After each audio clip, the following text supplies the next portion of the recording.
Recording. এই জায়গায় আমরা বলছিলাম যে একটা হলো, তাহলে একটা হলো সবকিছু সিম্পল হয়ে যায়। So you have to show it here. Obviously বুঝতে পারতেছো, আগের অঙ্কে যেরকম আমরা দেখিয়েছিলাম যে এই জয়েন্টে যখন নেগলেক্টেড হয়, নেগলেক্টেড হলে পরে এইখানে ফিক্সড জয়েন্ট এগুলো নিয়ে কোনো প্রশ্ন নাই, কোনো ডিগ্রি অফ ফ্রিডম হবে না। এখানে হরাইজন্টাল এবং ভার্টিক্যাল এই এই দুটো হতে পারবে না, কারণ এটা লম্বা হতে পারে না, এটাও ছোট হতে পারে না, কাজে এই দুটো হবে না যেহেতু নেগলেক্টেড। এই যে নেগলেক্টিং হওয়ার জন্য এই ঘটনাটা হলো, যে এটাও কাটা যাবে, এটাও কাটা যাবে। এই একটা, শুধু একটা তুমি এখানে এভাবে দেখালে বাস হয়ে গেল, এবং এই অনুযায়ী ক্যালকুলেশন গুলো আসবে। এগুলো আগের মতোই, আমি খুব শর্টলি এটা বলে যাব, পরেরটাতে আমি এক্সপ্লেন করব। খুব শর্টলি এখানে বলে যাব, এবং পরের প্রবলেমটা আজকে আমি করব, না হলে পিছিয়ে যাব। একটু একটু ফাস্ট এখন আমরা অবশ্যই আগাতে পারবো। এখন এখানে লোড অ্যাপ্লাই করলাম, এদিকে 10 ফিট 10 ফিট, এখানে লোড অ্যাপ্লাই করলাম, এটা 10 ফিট 10 ফিট, PL/8, PL/8 করে কত পেলাম আমরা? 25 কিউফিট। এবং এটাই সব জায়গায় সমান, যেহেতু এখানে 10 ফিট 10 ফিট, স্প্যান 20 ফিট, তাই না, সবই লোডটাও same. But most of the time এটা এরকম সেম থাকবে না, তোমরা সেগুলো কিন্তু খেয়াল করে পরীক্ষায় আনসার করবে। যাই হোক, এখানে যেহেতু এই জয়েন্টটা এখন আমরা দেখবো মোমেন্ট গুলোকে, যে -25 +25, কারণ এখানে এই 25 এটা ক্লকওয়াইজ মাইনাস, এই 25 এটা anti clockwise, this is plus, দুটো মিলে জিরো হয়ে গেল। হতে পারে, জিরো হতে পারে। দেন এটা আসলে তোমাদের আগের জানা জিনিস শিখো। U1 = 1 অ্যাপ্লাই করে আমরা এখানে 4EI/L, বুঝেছো? Very simple calculation here, 4EI/L is 0.2 EI। এই পাশেও একই এক্সপ্রেশন, কাজে আমি আর এটা দেখাইনি। 4EI/L, তোমরা খুব খেয়াল করবে আই ভ্যালু অনেক সময় ডিফারেন্ট থাকে, বেশি অনেক সময় ডিফারেন্ট থাকে। তো যাই হোক, এখানে যে সেম আছে, যেটা আছে সেটাই আমি বলছি, বাকিগুলো তোমাদের প্র্যাকটিস করে আমাকে কোশ্চেন করে তোমাদেরকে জানতে হবে। তারপর আমার যতটুকু মনে আসে আমি বলে যাই। K11 = এই জয়েন্টটা তোমাকে দেখতে হবে, যেহেতু U1 এখানে 1, সেখান থেকে 0.4 EI। আর এখানে এই যে তুমি ট্যানজেন্ট টেনে এভাবে দেখাবে, U1টা দেখাবে, এবং একই রোটেশন দুই প্রান্তে যাবে। বাস, এটা হয়ে গেল। U1 = 0। U1 0 হলে পরের পার্টটা থাকে না, MA = 25, এটা FRS থেকে যেটা, এটাই শুধু থাকে। কারণ যেহেতু তোমরা কি স্ক্রিন দেখতে পাচ্ছ তো, তাই না? হ্যালো,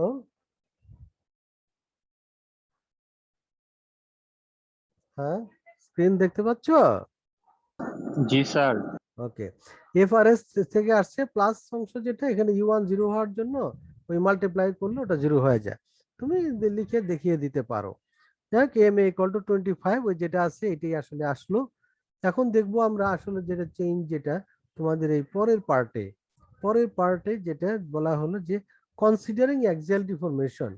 এখানে জেনারেল একটা প্রবলেম এখানে হয়ে যাচ্ছে, যে কোনো প্রবলেমে তোমাকে যদি কনসিডারিং অ্যাক্সিয়াল ডিফরমেশন বলা হয়, অথবা যদি দেখা যায় যে কিছুই উল্লেখ নাই, সেক্ষেত্রেও কিন্তু তোমাকে এইভাবে করতে হবে। এই যে এখানে আমি নোটও লিখে দিয়েছি, দেখেছো? এই যে নোটটা আমি এখানে লিখে দিয়েছি, যে ফর এ ফ্রেম, হ্যাঁ, এই যে খেয়াল করতে হবে, you must consider axial if nothing is mention. যে নেগলেক্ট করতে বলা হলো না, তখন তোমাকে উল্লেখ করতে হবে। DOKI is 3. These 3 now you can show here, U1 U2 U3। কেন শো করতে পারো? এখন বলা হলো যে এটা ছোট হতে পারবে, বড় হতে পারবে, সো ইট ইজ পসিবল। এখানে বলা হলো যে মেম্বার ছোট হতে পারবে, বড় হতে পারবে, so U2 is also possible. These 3 degree of freedom now you can show. Then you come to fully restrained structure। এটা নিয়ে বেশি কথা নাই, একটু আগে আমি যে দেখালাম সেই একই জিনিস। ফুলি রেস্টেইন করলে তো আর নতুন করে কিছু নাই। তবে এখানে দেখো রিয়াকশন গুলো বের করে নেওয়া হয়েছে, কারণ রিয়াকশন দরকার পড়বে, কারণ তোমার এদিকে ট্রান্সলেশনাল মুভমেন্ট দুটো আছে, ট্রান্সলেশনাল ডিসপ্লেসমেন্ট দুটো আছে। Corresponding to translational displacement you to take reaction, সেই জন্য এটা আসলো। এখন দেখো PM1 PM2। PM1 কোথায় খুঁজবে তুমি? U1 এর দিকে। U1 এর দিকে এখানে কি আছে? you have a 5 কিপ, না বুঝলে বলো তোমরা, কিন্তু you have a 5 keep here, এই যে U1 এর direction you have 5 keep, so -5। PM2, এই যে আপওয়ার্ড ডিরেকশনে এই 5টা আসছে, upward direction is positive for us, so it is +5। PM3 আগের মতোই, এখানে -25, এখানে +25, so it is 0. Of course you will write column wise, not horizontally. হ্যাঁ, হরিজন্টালি না করে তুমি এখানে না করে এটাকে এখানে নিয়ে আসবে, so that you can have the feelings of a matrix. এখানে PM2, এখানে PM3, এইভাবে তোমরা লিখবে, এটা আমি বলে দিলাম। আর এখানে স্টিফনেস ম্যাট্রিক্স এখন ডেভেলপমেন্টে আমরা আসি। এখানে কিছু some new matters are coming, যেগুলো প্রিভিয়াসলি তোমরা আগের অঙ্কগুলোতে আমরা পাইনি। তো দেখি, not so difficult matters, just তোমাকে বিষয়টা বুঝতে হবে যে এখানে U1 যখন হরিজন্টাল ডিসপ্লেসমেন্ট যখন 1 এখানে দেখানো হচ্ছে, তখন দুটো কাজ হচ্ছে আসলে। এই মেম্বারটা দুটো মেম্বারকে সে এফেক্ট করতেছে। এই মেম্বারটা কিন্তু এতটুকু শর্ট হয়ে গেল, আবার পাশাপাশি এই মেম্বারটার একটা পারপেন্ডিকুলার ডিসপ্লেসমেন্টও হলো 1 ইউনিট। একটা মেম্বারের যখন, so if you have a perpendicular displacement for a member, then there will be bending moment for that one. এটা আমাদের মতো যে ওইটার জন্য ফর্মুলা বসাইতে হবে। কাজে এই যে horizontal display, it is affecting both the members. এই মেম্বারটার জন্য এখানে একটা নতুন ফর্মুলা আছে, এই মেম্বারটার জন্য তোমার হলো EA/L। নতুন ফর্মুলা না, আসলে পুরনো ফর্মুলাই নতুন করে বলতেছি। EA/L ইন্টু ডেল্টা, ডেল্টা যেহেতু 1, ওই যে অ্যাক্সিয়াল ডায়াগ্রাম আঁকার সময় বা axial second year strength of materials তোমরা এই জিনিসগুলো P = EA/L ইন্টু ডেল্টা ছোট্ট ডেরিভেশন করে ফেলা যায়। তো আমরা এখানে ইউজ করতেছি EA/L into delta. EA/L, L is 20, length of this member, এই মেম্বারের লেংথ কিন্তু এটা, এই মেম্বারের না, যদিও এটাও 20, এটা ডিফারেন্ট হতে পারে, যে মেম্বারটা শর্ট হলো সেটা। এটা প্রাথমিক ফোর্স। সেকেন্ড হলো, এখানে আসো, এটার জন্য ফর্মুলা হলো 6CR delta/L²। তাহলে তোমাকে এই যে প্রায় 3টি ফর্মুলা চলে আসলো, এগুলো কিন্তু দেওয়া থাকবে না, তোমার মনে রাখতে হবে। ডিসপ্লেসমেন্টের জন্য 6CR delta/L², কি বললাম, 6CR delta/L² মনে রাখতে হবে। সেই ভ্যালুগুলো বসাই দিলাম। ডেল্টা এখানে যেহেতু 1, এই যে 1 বসালে সেটা বসানো লাগতেছে না, 6CR/L², এবং মানগুলো বসিয়ে আমরা এটা পেয়েছি 2083। You also put the values 6 into ওই যে EI আগেই ক্যালকুলেট করেছো /20², তুমি এখানে বসাও, বসালে তুমি এটা পাচ্ছ 2083। ওকে, এবং একটা ইন্টারেস্টিং, এখানে হলো 2083 দুই প্রান্তেই, এখানে ক্লামজি হয়ে যায়, আমি এই প্রান্তে শো করেছি, আসলে আমার এটা লাগবে বেশি 2083। ওকে, ক্যালকুলেশনটা এখানে দেখালাম 2083, in the other side also it is 2083। বাস হয়ে গেল অনেকটাই। এখন এই 2083 এবং এই 2083 এর জন্য এই রিঅ্যাকশনটা আসছে, সেপারেট রিঅ্যাকশন। আর EA/L যেটা, সেটা তো এখানে আছে। এই দুটো মোমেন্টকে অ্যাড করে তুমি যদি এই যে 20 ফিট হলো এটার স্প্যান, তাই না, 20 ফিট হলো এটার স্প্যান, 20 ফিট এন্ড মোমেন্ট দুটো অ্যাড করে যে জাস্ট ডিভাইড করো, তাহলে তুমি এই রিঅ্যাকশনটা পেয়ে যাবে। এর জন্য আর বেশি কিছু লাগবে না, you don't need to write any equation, just do it। 208.3, এখান থেকেই এই দেখো এখন 3টে এলিমেন্ট আমরা ইজিলি লিখতে পারবো। সেই 3টে এলিমেন্ট কি, সবই যেহেতু এই জায়গায় তোমাকে শুধু তাকাইতে হবে, পয়েন্ট বি তে, এই জায়গায় U1 = 1 এখানে দেখানো হয়েছে। K11 হবে এই রিঅ্যাকশন প্লাস এই রিঅ্যাকশন, দুটো রিঅ্যাকশন একই রিঅ্যাকশন আছে। এবং তোমরা জানো, আমি বলেছি তোমাদের KII is always positive, KII is always positive, সেটা গেল। K21 = 0, এখানে কোনো মোমেন্ট নাই, আছে কি, এই যে সরি, এখানে আপওয়ার্ড কোনো ফোর্স নাই, U2 ছিল আপওয়ার্ড ডিরেকশনে, কোনো ফোর্স নাই, এটা 0, সো দিস ইজ 0। K31 এখানকার মোমেন্ট, এখানে ক্লিয়ার করে দেই, দেখতে পাবে এখানে একটাই মোমেন্ট আছে, এই যেটা, এই মোমেন্টটা 2083, সেটা এখানে আসলো। তাহলে এই 3টে এলিমেন্ট হয়ে গেল। Similarly we come to U2 = 1, it will be very similar to this one, এবং সেই রেজাল্টগুলো আমি এখানে ব্যবহার করেছি, খুব বেশি এখানে লিখি নাই, যেহেতু এই মেম্বারের প্রপার্টি এবং এই মেম্বারের প্রপার্টি সেম। তাহলে এখানে উপরের দিকে U2 = 1 হওয়ার জন্য উপরের দিকে কিন্তু এটা 1 হয়ে গেল, তাই না, এই যে U2 = 1। এখানে তোমরা দেখতে পাচ্ছ এই যে u2 ইকুয়াল টু 1, এই যে এখানে এখানে হলো u2 ইকুয়াল টু 1। হ্যাঁ, u2 ইকুয়াল টু 1 এখানে হলো। এটার জন্য ওই একই ফোর্স হবে, এখন এই মেম্বারে হবে। এই মেম্বারও যেহেতু 20 ফিট, এটাও 20 ফিট ছিল, এই মেম্বারটাও 20 ফিট ছিল, কাজেই জিনিসটা জাস্ট রিভার্স হয়ে গেল। এই মেম্বারে এই এই মোমেন্ট গুলো চলে আসলো, এই যে এই মোমেন্ট গুলো। আর একটা কারেকশন এখানে আছে ছোট্ট, এই পয়েন্টটা এখানে হবে না আসলে, এখানে 2083 একই মোমেন্ট এখানে হবে যেটা এই পাশে আছে। এবং রিয়াকশন, এই যে রিয়াকশনটা ঠিক আছে 2008.3, এটা এই পাশ থেকে আসছে। আর এই বেন্ডিং মোমেন্ট এই যে এটা অ্যাক্সিয়াল ফোর্স হিসেবে আছে। এখান থেকে আমরা দুটো এলিমেন্ট নিব, আমরা এখানে K12টা নিব না। K12 এখানে হতে পারতো কিন্তু এটা নিব না, যেহেতু এটা K12 ইকুয়াল টু K21, যেটা কিনা তুমি আগেই এখানে পেয়েছো, K12 ইকুয়াল টু K21, বুঝছো? সেই জন্য সবসময় এইভাবে একটা করে কমে যাবে, একটা করে তোমার কমে গিয়ে এরকম সিম্পল হয়ে যাবে। K22 তাহলে কি আসবে? এই যে K11 এর মতোই অবভিয়াসলি, এখানে 30,000 প্লাস দিস ওয়ান, এইভাবে আসছে। এটা একসাথে অ্যাড করা হয়েছে, তুমি অ্যাড করে দেখাই দিও। 30,000 প্লাস 208.3। K32 কোথা থেকে আসবে? এখানকার বেন্ডিং মোমেন্ট, এই যে এটার মতোই 2083, এখানকার বেন্ডিং মোমেন্ট। এখানে পয়েন্টটা হবে না, so 2083, 2083। That's it. Now come to last one, last case, u3 equal to 1, u1 equal to u2 equal to 0। এখানে তুমি দেখতে পাচ্ছ যে জাস্ট কিছু না, এখানে এই পয়েন্টে u1 equal u3 equal to 1, যেটা এখানে রোটেশন, এবং তোমার এখানে শুধু একটাই এলিমেন্ট লাগবে, অন্যগুলি নিয়ে আর বদার করার দরকার নাই। এবং সেটা হলো 0.2 ei, কেমন করে আসছে? 4 ei বাই l। যে ক্যালকুলেশনটা এখানে কিন্তু আসলে করা আছে, এই যে না ওটা নাই, রোটেশন ছিল না। 4 ei বাই l ক্যালকুলেশন করে এটা আসছে 4/20, ইট ইজ 0.2। একটু দেখিয়ে দিও, 0.2 এর পাশেও 0.2, সো ইট ইজ 0.4 ei। এখন ei যেহেতু দুই পাশে ei same, so you just put the values here.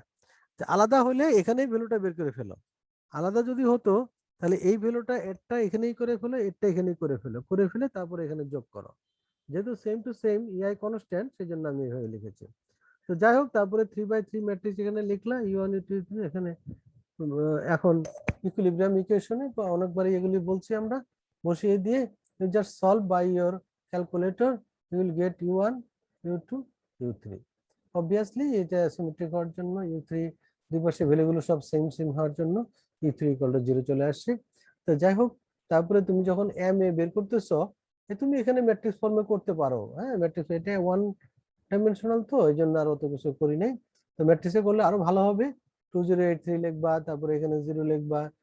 হ্যাঁ, এখানে এরকম u1 ইকুয়াল টু 1, সরি, এই পাশে 0, আর u1 ইকুয়াল টু 1 এর জন্য এটা, u2 ইকুয়াল টু 1 এর জন্য এখানে আরেকটা আসবে। তারপরে u1 u2 u3 এই পাশে লিখবা। এভাবে তুমি করতে পারো, বুঝছো? তখন দেখা যায় যে রেজাল্টটা আসে 25.33। Now you can see how difference is the values, 25.33 আর ওখানে হলো 25, ভেরি স্মল ডিফারেন্স। ঠিক আছে? জি স্যার। ওকে। তো এখন আমি কিন্তু একটু ফাস্ট আসলাম, একটু সময় খুব বেশি নাই।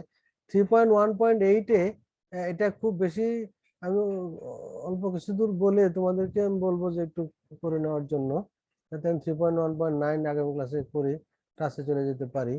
তো এইখানে আসলে কিছু না, শুধু ম্যাট্রিক্স গুলো ডিরাইভ করতে বলা হয়েছে,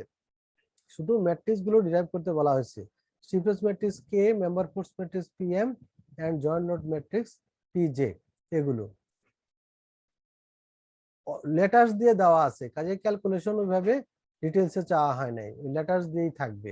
এখানে কিন্তু কোনো ভ্যালুজ নাই। পরীক্ষায় ভ্যালুজ আমি দিয়ে দিতে পারি, এবং এখানে 2i, এখানে i আছে, এখানে l, এটা পিটা বোঝানো হয়েছে, মাঝখানে আছে, এখানে জয়েন্ট একটা লোড আছে, এখানে জয়েন্ট একটা মোমেন্ট আছে, অনেক কিছুই আছে, এখানে ইউডিএল আছে। বাট ডাব্লিউ যেহেতু লেটার হিসেবে আছে, তোমার ক্যালকুলেশন আরো সিম্পল হবে। তো এখানে একটা ইন্টারেস্টিং দেখো, তুমি যখন ডিওকেআই বের করতেছো, ইউ আর গেটিং, এখানে কিন্তু নেগলেক্টিং অ্যাক্সিয়াল ডিফরমেশন, খেয়াল করো, নেগলেক্টিং অ্যাক্সিয়াল ডিফরমেশন। সো তুমি যখন ডিওকে বের করতেছো তখন কিন্তু এই যে মাইনাস এখানে হলো, minus number of member, result is 3। তো আমরা এমনিতে তো জানি যে রোটেশন গুলো সবসময় হয়, হিঞ্জ জয়েন্ট থাকুক তারপরে ফ্রি জয়েন্ট থাকুক, রোটেশন। এই যে দুটো রোটেশন আমরা আগে দেখালাম U1 U2। এখন তোমার প্রশ্ন আসতে পারে যে থার্ড ডিগ্রি অফ ফ্রিডমটা কি হবে, তাহলে একটু কনফিউশন তোমাদের আসতে পারে প্রাথমিকভাবে, পরে অবশ্য হয়তো বা আসবে না। কারণ থার্ডটা কি হবে, সোয়ে, এই যে horizontal movement, because of this roller it is possible, বুঝছো? because of this roller this member can move like this member can move like this। এই রোলারের জন্য এটা ডান দিকে সরে যেতে পারে, তাই না? মেম্বারটা ছোট বড় হওয়ার দরকার নাই, যেহেতু তুমি বলে দিলা যে axial deformation is neglected, so the member itself need not to be shortened or lengthened। this is, এটা কিন্তু তারপরেও এটার মুভমেন্টটা কিন্তু হতে পারে, মুভমেন্ট ইজ পসিবল। সেই জন্য এই ইউথিরিটা আসলো সোয়ে হিসেবে, ওই গার্ডারের সোয়ে হিসেবে আসলো, বুঝছো? তারপরে অন্যান্য স্টেপ গুলো অ্যাকর্ডিংলি হবে। এই যে ফুললি রেস্টেইন স্ট্রাকচার, হ্যাঁ, ফুললি রেস্টেইন স্ট্রাকচার, এগুলি নতুন কিছু বলার নাই আমার। এখানে WL² 12 WUDL ছিল, আর জয়েন্ট লোড গুলো থাকবে না, আমি শর্টলি বলে যাচ্ছি। এখানে মাঝখানে একটা পি লোড আছে, কাজে এই পাশে P/2, এই পাশে P/2 হবে। এখানে PL/8, এখানে PL/8 হবে, তোমরা জানো। সো নেন এই এই ইয়েগুলোর দিকে তাকাও, এই যে ডিসপ্লেসমেন্ট গুলোর দিকে, এবং সেই অনুযায়ী তুমি এখানে দেখো PM1 কি হবে, WL² 12 -PL/8 কেন হলো, এই যে এখানকার মোমেন্ট, তাই না? এই যে U1 rotation, WL² 12 anti clockwise, PL/8 clockwise, minus PM2 এখানে মাইনাস WL² 12 কেন, এখানকার রোটেশন, এখানকার মোমেন্ট এটা আসছে, এবং এটা হলো ক্লকওয়াইজ, সো মাইনাস PM3 এই যে এই ডিরেকশনে যে ফোর্স আছে, এই যে ফোর্সটা P/2, but P/2 in the opposite direction, so it is minus, P/2 in the opposite direction, so it is minus, বুঝছো? এইভাবে। তো এখানে যেহেতু জয়েন্টে লোড আছে, you must have joint load matrix, which is so simple, as I said, you take a look at the joint and just write, বুঝছো? এখানে দেখো Pj1 মানে এখানে কোনো মোমেন্ট নাই, কাজে শূন্য। Pj2 এখানে একটা মোমেন্ট আছে, এই যে M1 পজিটিভ, এখানে একটা ফোর্স আছে P1, এই যে Pj3 = P1। এইভাবে জয়েন্টের লোড দেখো আর লিখে ফেলো। I hope it should not be a problem to you. তো স্টিফনেস ম্যাট্রিক্স আমি চলে আসলাম, খুব বেশি ডিফিকাল্ট এখানে হবে না, কারণ এগুলো ওই আগের জিনিসগুলি আসবে, এবং যেহেতু এগুলি তোমার লেটার্স দেওয়া আছে, জাস্ট ফর্মুলার সাথে অনেকটাই ম্যাচ করে যাবে। যদি আই এর ডিফারেন্স থাকে তখন শুধু ডিফারেন্সটা বসাতে হবে, ম্যাচ করে যাবে। এখানে ইউনিট রোটেশন, তাই না? ইউনিট রোটেশন এই যে এরকম ইউনিট রোটেশন U1 = 1, তার জন্য 4EI/L, that becomes now 8EI/L, because you have 2I here, 4 into 2, that is 8, বুঝতে পারছো? এই যে তার অর্ধেক এখানে আসবে।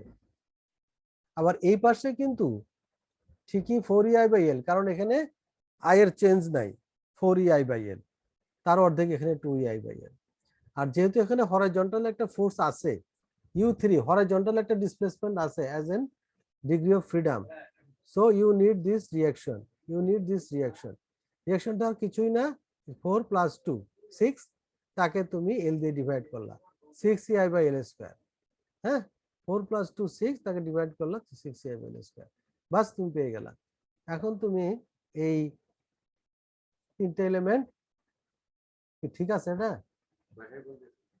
চলতেছে? হ্যাঁ, আচ্ছা, যেটা বললাম এখানে, হ্যাঁ, so K11 you can write from this side, এই যে 4 + 8, হ্যাঁ, 4 + 8, কারণ এখানকার রোটেশন করেসপন্ডিং মোমেন্ট তুমি নিবে, 4EI/L + 8EI/L = 12 একটু প্র্যাকটিস করতে হবে তোমাদের, হ্যাঁ, একটু ফাস্ট ফাস্ট আমি বললাম। K21, তারপরে কোশ্চেন থাকলে অবশ্যই বলবা। 21 এই জায়গা থেকে এই যে রোটেশন, সেই জায়গা থেকে মোমেন্ট আসলো। 3 এই জায়গার রিঅ্যাকশন, এই যে এটা 6ci/l স্কয়ার এবং ডান দিকে আছে সো 6ci/l স্কয়ার, এইভাবে চলে আসবে। আবার দেখো u2 = 1, this also should be simple, কারণ এই জায়গায় শুধু রোটেশনটা, এই জায়গায় ফিক্সড হয়ে গেল, এই মেম্বারে কিছু হবে না, so it become so simple. এখানে 8ti, এই যে 8ti এখানে আসে, তারপরে এই পাশে 4, সো k22 = 8ti/l, মানে এই জায়গা থেকে আসছে, যেটা এই জায়গা থেকে আসছে। k32, এখানে কোনো রিঅ্যাকশন নাই, হরাইজন্টালি কোনো রিঅ্যাকশন এখানে নাই, so it is 0, like this, like this. থার্ডটাও আছে, এটা আপডেট দেখাই দিই, তাহলে শেষ হয়ে যায় আমার। এখানে একটু ডিফারেন্স তোমরা নিজেরা কিন্তু করবা, যেহেতু অনেকগুলি জানা জিনিস, সেজন্য। u3 = 1, মানে এদিকে 1, এদিকে 1 হলে পরে এই মেম্বারই পারপেন্ডিকুলার ডিসপ্লেসমেন্ট, ওই যে একটু আগে যেটা আগের অঙ্কে যেটা করলাম, পারপেন্ডিকুলার ডিসপ্লেসমেন্ট হলে ফর্মুলা কি 6ci/l স্কয়ার, সেটা কিন্তু এখানে হলো 6ci/l স্কয়ার। সেখান থেকে এই রিঅ্যাকশনটা আসছে 6 + 6 = 12 divided by l, 12bi/l3, very simple. এইটার জন্য, এই যে এই মেম্বারের জন্য। আবার এখানে একটা ইন্টারেস্টিং দেখো, আগের অঙ্কে এখানে কিন্তু ea/l হয়েছিল, এটার ক্ষেত্রে হবে না, কারণ এখানে ইউনিট মুভমেন্ট হয়েছে, এটা রোলার যেহেতু, এদিকে ইউনিট মুভমেন্ট হবে এই রোলারের জন্য, আমাদের রোলারে তো কোনো ফিক্সড করি না, করা হয় না, ওখানে কোনো ডিসপ্লেসমেন্ট নাই। তাহলে এদিকে পুশ করলে এটা এদিকে সরে গেল, then there will be no reaction to that in that member, so ea/l is not there, so you get just k33, এই যে এই রিঅ্যাকশনটা এখানে আসছে, বাস। এগুলি তোমাকে চাওয়া হয়েছিল যে স্টিফনেস ম্যাট্রিক্স ডেরাইভ করো, joint load matrix, force matrix, সবগুলো ম্যাট্রিক্স এখন তোমার হয়ে গেছে, so you can get the solution. এটা সলিউশন সরাসরি করা যাচ্ছে না, কারণ এখানে নানান রকমের ভেরিয়েবল আছে, কাজে কমন নেওয়ার মতো জিনিস এখানে আছে, কিন্তু তুমি যদি k11 এ এই যে pm1 এ দেখো, এখানে কিন্তু ওইভাবে p আর w মিক্স হয়ে আছে, যার জন্য you cannot easily solve. So that's it for today. আর তোমাদের যদি এটা নিয়ে কোনো কনফিউশন থাকে, তাহলে আজকে এখন জিজ্ঞেস করতে পারো, অথবা তোমরা একটু পড়াশোনা করো, যাতে আগামী ক্লাসে তোমরা জিজ্ঞেস করতে পারো। তোমাদের আমি অ্যাটেন্ডেন্সটা দিতে হবে, সো কোশ্চেন থাকলে এখনো বলতে পারো, পরে বলতে পারো। তোমরা বি সেকশন, তাই না? বি সেকশনে আজকে আমাদের এখান থেকে শুরু হবে। আর তোমরা তাহলে বলো, অ্যাটেন্ডেন্স দিতে থাকো, মাঝখানে কোশ্চেন থাকলে তবুও বলতে পারবা। কে ওকে না not okay? G sir, okay sir. তাহলে 60, 69 না, 60 সমস্যা আছে মনে হয়, 66। জি স্যার, 60 হচ্ছে স্যার স্যার ফুল করোনা টাইমের positive sir. Corona positive sir, ওর অবস্থা বেশ ওহো। খারাপ, এর জন্য স্যার ও ক্লাস করতে পারছে না ফুল টাইম। So sad. জি স্যার। আশা করি ইনশাআল্লাহ শীঘ্রই চলে আসবে। তা 66 প্রেজেন্ট স্যার। অ্যালার্ট থাকো সবাই। 73, ইয়েস স্যার। 74, সাদিয়া ইসলাম নাই,